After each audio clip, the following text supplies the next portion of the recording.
नमस्कार जोहार। चलिए जानते हैं झारखंड सूबा की ताजा खबरों को, लेकिन उससे पहले अगर आपने अभी तक इस चैनल को सब्सक्राइब नहीं किया तो सब्सक्राइब कर लें ताकि आपको झारखंड की ताजा खबरें रोजाना मिलती रहे। सबसे पहली और बड़ी खबर, बोकारो के रहने वाले अंकित ने मुख्यमंत्री हेमंत सोरेन से मदद की अपील की थी। सोशल मीडिया पर अपने परिवार की स्थिति की पूरी कहानी बताते हुए अंकित ने लिखा था कि सर मैं पढ़ना चाहता हूं। हेमंत सोरेन ने उसी वक्त मदद का भरोसा दिया था और डीसी को आदेश दिए थे। अब अंकित के घर मदद पहुंची तो सीएम ने एक बार फिर ट्वीट करते हुए लिखा कि अंकित अब तुम मन लगाकर पढ़ना। अंकित कुमार का उच्च शिक्षा का सपना साकार होगा। मुख्यमंत्री के आदेश के बाद उपायुक्त बोकारो द्वारा अंकित का नामांकन कोचिंग संस्थान में कराया गया। अंकित को पाठ्य सामग्री भी उपलब्ध कराई गई। अब उसके पढ़ाई में कोई रोड़ा नहीं है। वहीं दूसरी ओर अंकित की माता विराजू देवी को डॉक्टर भीमराव अंबेडकर आवास स्वीकृत कर दिया गया है। प्रखंड कार्यालय द्वारा उन्हें आवास स्वीकृति का पत्र भी उपलब्ध करा दिया गया है। अब वह स्वयं सरकार से प्राप्त राशि का इस्तेमाल कर अपना आवास निर्माण करा सकती हैं।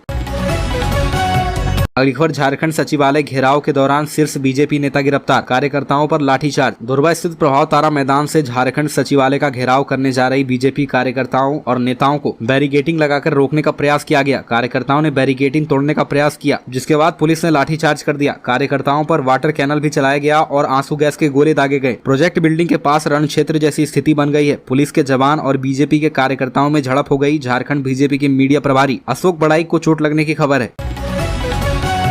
अगली खबर, धनबाद में 45 फर्जी कंपनियों का फर्जीवाड़ा, 16,606 करोड़ रुपए का चोरी का कोयला बेचा। राज्यकर की जांच रिपोर्ट में इसका खुलासा हुआ है। इन सभी फर्जी कंपनियों के खिलाफ विधि सम्मत कार्रवाई की अनुशंसा की गई है। 45 फर्जी कंपनियों ने फर्जी कागजात के सहारे 161.19 करोड़ की जीएसटी की चोरी की। उन लोगों ने 80,895 ई वे बिल पर 16,606 करोड़ रुपए का 2 नंबर का कोयला बेच दिया। इन सभी फर्जी कंपनियों के खिलाफ विधि सम्मत कार्रवाई की अनुशंसा की गई है। मामला पिछले 18 माह का है। जानकारी के अनुसार कागज पर कोयले की खरीद बिक्री कर आईटीसी का लाभ लिया गया। बिक्री में राज्य कर को जो टैक्स मिलना चाहिए था उसे आईटीसी के साथ एडजस्ट दिखाकर फर्जी कंपनियां सरकार को टैक्स के रूप में मिलने वाले 161.19 करोड़ रुपए डकार गई।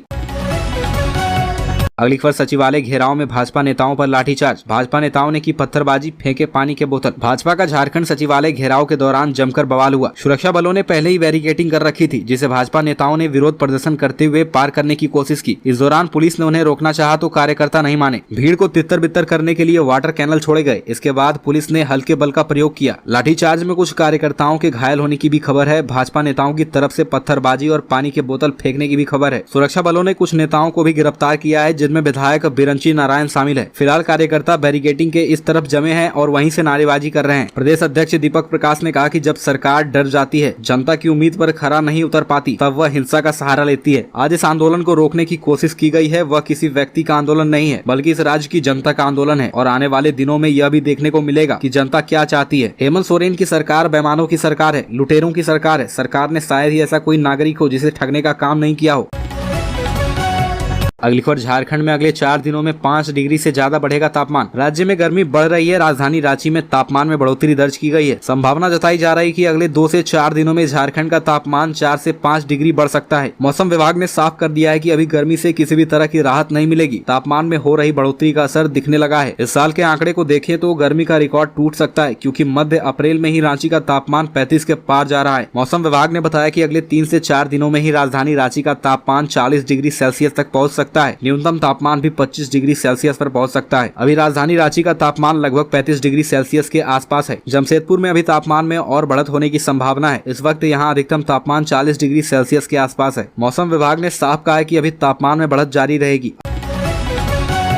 अगली खबर, देवघर के हिंदी विद्यापीठ से जारी 2015 तक के सभी प्रमाण पत्र होंगे मान्य। हाईकोर्ट ने सरकारी आदेश को किया निरस्त। हाईकोर्ट में नौकरी से निकाले जाने के आदेश के खिलाफ दाखिल याचिका पर सुनवाई हुई। सुनवाई के दौरान अदालत ने प्रार्थी के प्रमाण पत्र को सही बताते हुए राज्य सरकार के आदेश को निरस्त कर दिया। अदालत ने कहा कि देवघर के हिंदी पीठ के 26 फरवरी 2015 तक जारी सभी प्रमाण पत्र मान्य होंगे। अदालत ने सरकार के उस आदेश को निरस्त कर दिया जिसमें 26 जून 2014 से पहले जारी मैट्रिक और अन्य प्रमाण पत्रों को निरस्त कर दिया गया था। अदालत ने झारखंड हाईकोर्ट के पूर्व के फैसले का हवाला भी दिया। अदालत ने कहा कि पूर्व में हाईकोर्ट ने एक अन्य मामले में भी यह स्पष्ट आदेश दिया था कि हिंदी विद्यापीठ में 26 फरवरी 2015 तक जारी प्रमाण पत्र वैध माने जाएंगे।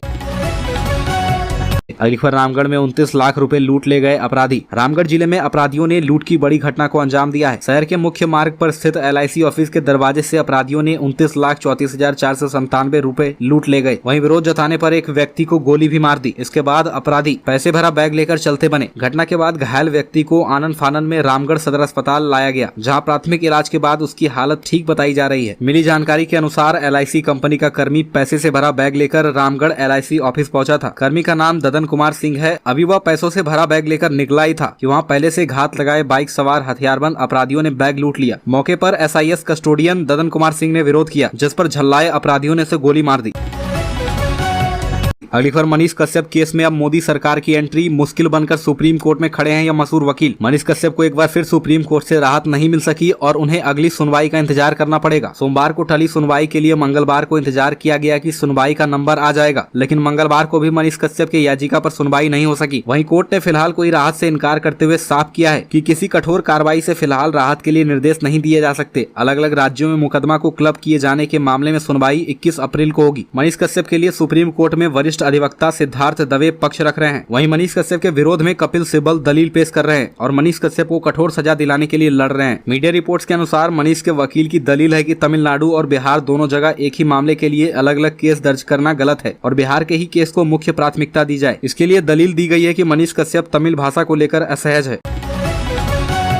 अगली खबर, रांची में बीजेपी कार्यकर्ताओं पर लाठीचार्ज, कई लोग घायल। भ्रष्टाचार और नियोजन नीति के मुद्दे पर सचिवालय का घेराव करने पहुंचे थे कार्यकर्ता। बीजेपी कार्यकर्ताओं ने रांची में मार्च निकाला और सचिवालय का घेराव किया। प्रभात तारा मैदान में पहुंचे बीजेपी कार्यकर्ताओं ने मुख्यमंत्री हेमंत सोरेन के खिलाफ जमकर प्रदर्शन किया और नारेबाजी की। बीजेपी कार्यकर्ताओं को आगे बढ़ने से रोकने के लिए पुलिस ने पहले वाटर कैनन से पानी की बौछार की, फिर आंसू गैस के गोले दागे। जब इससे भी वह पीछे नहीं हटे तो पुलिस ने लाठीचार्ज कर दिया। अगली खबर, अनिल यादव हत्याकांड के अभियुक्त की गिरफ्तारी नहीं होने से ग्रामीणों में आक्रोश, दी है आंदोलन की चेतावनी। गिरिडीह में हत्या के एक मामले को लेकर कार्रवाई न होने से पीड़ित परिजनों का आक्रोश लगातार बढ़ता जा रहा है। हत्याकांड के अभियुक्त की गिरफ्तारी को लेकर ग्रामीणों ने प्रशासन को 2 दिन का अल्टीमेटम दिया है। आंदोलन की चेतावनी देते हुए उनका कहना है कि अगर पुलिस अनिल यादव हत्याकांड के आरोपी को गिरफ्तार नहीं करती है तो वह सड़क पर उतरेंगे। अगली खबर, झारखंड में NIA की बड़ी कार्रवाई, माओवादियों की साजिश से जुड़े मामले में 14 स्थानों पर छापे मारे, एक गिरफ्तार। झारखंड में सुरक्षा बलों पर हमला करने की माओवादियों की साजिश से जुड़े मामले में राष्ट्रीय अन्वेषण अभिकरण ने 14 स्थानों पर छापे मारे और एक व्यक्ति को गिरफ्तार भी किया है। और CPI के सक्रिय कैडर द्वारा साजिश के मामले में चल रही जाँच में साजन कुमार नाम के एक संदिग्ध को गिरफ्तार किया गया है। इस मामले में NIA के एक प्रवक्ता ने बताया कि लोहरदगा में 9 और लातेहार जिले में 5 स्थानों पर संदिग्धों के परिसर पर छापे मारे गए। इस दौरान एक देसी पिस्तौल के साथ 6 कारतूस, एक मैगजीन, इलेक्ट्रॉनिक उपकरण और वित्तीय लेन देन तथा संपत्ति से जुड़े दस्तावेज भी बरामद किए गए।